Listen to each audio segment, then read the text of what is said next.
All right, so we're going to look at this one right here.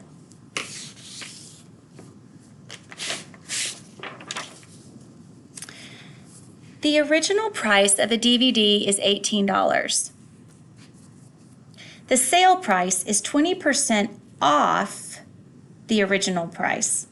What is the sale price of the DVD? So just like the others, I'm going to start with my percent on one side of the bar, and then I'm going to fill in the information that I know. I know that the original price was $18. That was the total full price for the DVD before it was put on sale. So I know that that is going to go right here. $18 was 100% of the price. Now, this was where it might get a little bit confusing. The sale price is going to be 20% off of the original price. So what I'm going to do is put 80% right here. Because the question they're asking is, what is the sale price of the DVD? Well, the DVD at 100%, and then they're taking 20% off of it, but I still have to pay for 80% the cost.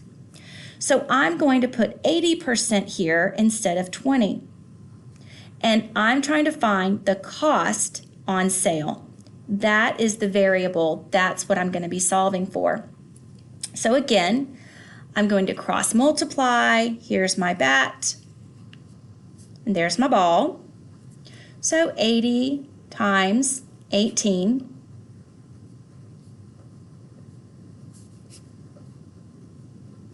And I get 1,440.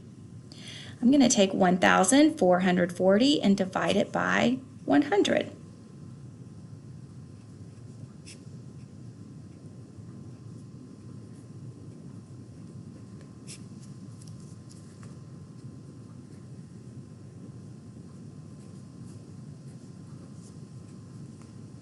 So I'm going to put a 0 here because it's money.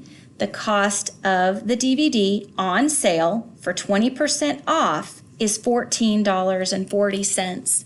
Again, I'll repeat, that was 100% full price. They took 20% off of the full price, which means I still have to pay 80% the cost of the DVD. Another way you could do it is to figure out what 20% is of 18 and then subtract that amount from $18.